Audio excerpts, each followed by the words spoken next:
And the decision by President Trump to target the nuclear facilities of Iran was not merely a militarily wise thing to do, it was also a message to the entire world that the United States acts to defend its interests and defend its allies.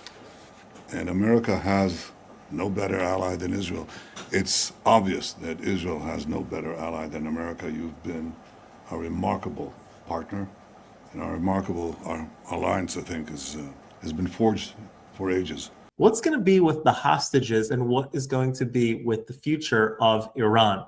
Take a look at this clip over here with Secretary of State Marco Rubio visiting the land of Israel, speaking with Prime Minister Bibi Netanyahu about what needs to happen in order for Israel to have a better future, America have a better future, and what we can do to combat evil forces in the world. So let's listen to this clip together. We'll watch it and then talk about it. But first, hit that subscribe button over there in the corner. We'd love to stay in touch. Check this out. Mr. Secretary Marco, your visit to our eternal and undivided capital, Jerusalem, is a powerful affirmation of a powerful bond. We stand in a time of immense challenges, the aggression of Iran and its terrorist proxies, those who chant death to America, death to Israel. And they are not chanting it by accident because they see Israel as the front line of American civilization here in the Middle East. Well, those chants and those threats still linger, but they're a lot less dangerous now. And they're a lot less dangerous because they were met with our common resolve. And the decision by President Trump to target the nuclear facilities of Iran was not merely a militarily wise thing to do, it was also a message to the entire world that the United States acts to defend its interests and defend its allies. And America has no better ally than Israel. It's obvious that Israel has no better ally than America. You've been a remarkable partner, and our alliance, I think, has been forged for ages. President Trump says, he said to me the other day, he said, remember October 7th. That's what he said. It's like, remember the Alamo, remember October 7th. And we remember. We remember the savagery, we remember the incredible massacre of the innocents. We remember our hostages, and we're committed to bringing all of them home, the living and the dead. And we appreciate all the help that President Trump and you have given us in this sacred task. We remember Hamas, and we know that we must defeat them and ensure that they no longer are enabled to turn Gaza into a threat to Israel. They no longer should be there. Your presence here in Israel today is a clear message that America stands with Israel. You stand with us in the face of terror, in the face of the incredible, I would almost say, Middle Ages lies that are directed against us, the rising anti-Semitism in the world, and really the weak governments that are putting pressures on us because they collapse under the pressure of Islamist minorities and incredible vilification. I want to thank you personally for your unwavering support of Israel's right to defend itself, for standing firmly against those who seek to isolate and demonize our nation. And I'd like once again to extend our deepest gratitude to a great friend of Israel, a personal friend of mine, President Donald J. Trump. The president has shown consistent leadership, moral clarity, and bold actions that have strengthened the alliances between our nations as never before. The American-Israeli alliance has never been as strong as it is now. And the president has been an outstanding global leader. He's really transforming the world to better all of us.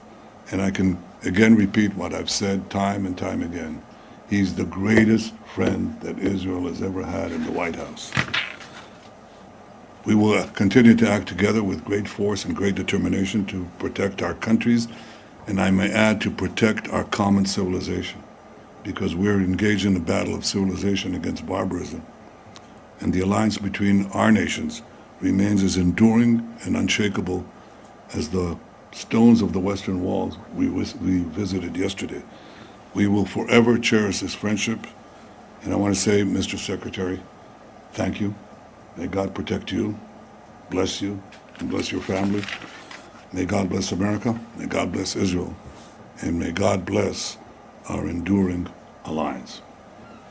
Thank you, Mr. Prime Minister. And first of all, let me say on behalf of the President of the United States, President Trump, I want to thank you for your friendship and for the friendship that Israel has shown towards the United States and so many issues we work on together that extend beyond the causes of war and peace, but advances in technology, advances in economics, and those remain strong and enduring and unwavering. And not enough attention gets paid to those links, the economic links, the cultural links.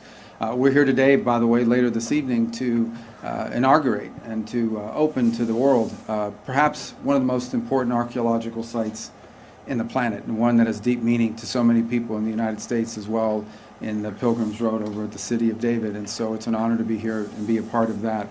As far as the President's been clear on the ongoing issues in Gaza, and that is that every single hostage, both living and deceased, needs to be home immediately. Hamas can no longer continue to exist as an armed element that threatens the peace and security, not just of Israel, but of the world, and that the people of Gaza deserve a better future, one that cannot begin until Hamas is eliminated and until all of the hostages, both living and deceased, are home. And he remains committed firmly to that objective. And that's what we seek to talk about today, have talked about today, and will continue to talk about, and that is the road forward on how to achieve those things. Those objectives remain. Those objectives remain in place. Beyond that, obviously, we cooperated and were involved together just a few weeks ago on the issue of Iran and Iran's desire to possess not just nuclear weapons, but short and mid-range missiles with the capability of threatening our presence here in this hemisphere, in this region, and of course the safety and security of the Jewish state. But I would venture to say a threat that actually extends well beyond that to the kingdoms of the Gulf and eventually even into Europe. In fact, some of the missiles they're trying to develop now can already range countries in Europe. And so a nuclear Iran governed by a radical Shia cleric that possesses not just nuclear weapons potentially, but the missiles that could deliver those weapons far away, is an unacceptable risk, not just for Israel, not just for the United States, but for the world. And that's why the President continues with our campaign of maximum pressure. There will continue to be maximum economic pressure on Iran until they change course. That's why we are encouraged to see our partners in Europe begin the process of snapping back sanctions on Iran. They are clearly out of compliance with what was already a flawed deal to begin with, and we encourage them to continue down that road. We 100% support that. That is exactly what needs to happen, and we remain firmly committed, as I said, to the President's objective, which he's been abundantly clear on, and I want to repeat. At the end of the day, no matter what has happened or happens, the objective remains the same, and that is all 48 of those hostages, both living and deceased, need to be home. They need to be returned. They never should have been taken. What happened on October 7th was an act of unparalleled barbarism, and what's happened since then have been repeated acts of unparalleled barbarism on the part of Hamas. Hamas needs to cease to exist as an armed element that can threaten the peace and security of the region, and the people of Gaza deserve a better future, but that better future cannot begin until Hamas is eliminated. That better future and that kind of peace is not even possible until the hostages are released, all of them, every single one. And so that's what we continue to be focused on. That's what the President wants to see happen, and that's what you can count on our unwavering support and commitment to see come to fruition. Thank you. So that is certainly true. All the hostages do need to be released. Hamas needs to surrender from power, needs to be removed from power in order that not only Israel has a better future, but also the Palestinians that live there, they can have a better future as well. The unity between the United States and Israel is so rock solid. And this meeting together just is one more indicator of that. The United States and Israel not only share a similar founding, what they're grounded in, right? The United States is a secular society that is founded on Christian culture, what some call the Judeo-Christian values, right? The Hebrew Bible values that shaped our founding fathers. And the modern state of Israel is, again, a secular society. Many people don't realize that. It's not a theocracy at all. It is a secular society. that is grounded in Jewish culture and Jewish wisdom and Jewish teachings. And so the Judeo-Christian values, the culture that has formulated from them, are very much in sync with each other in many ways. And so since they have a shared history or shared founding or shared ideology in which they're grounded, they share a similar destiny as well. And this is why many of the enemies, in fact, I think all of the enemies of Iran, of Israel, are also enemies of the United States, and vice versa. All of the enemies of the United States are also enemies of Israel, because if you hate one, you hate the other, because they are grounded in the same principles. They are part of the same civilization. They represent the same things. They're going to be universally hated in the same way. And that's why all the terrorist groups say that they call Israel the little Satan, America the big Satan. That's why all these terrorist groups say that as soon as we finish with the Saturday people, meaning the Jews who celebrate the Sabbath on Saturday, as soon as we finish the Saturday people, we go to Sunday. We go to the Sunday people, meaning the Christian world.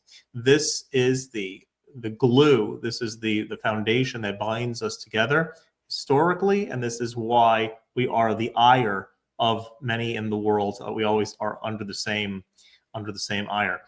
And so let this friendship continue together in sharing both of our interests together. And let's continue to push forward and make this world a better world, United States and Israel cooperating together. If you like this content overall, hit that subscribe button over there in the corner. We'd love to stay in touch. Take care.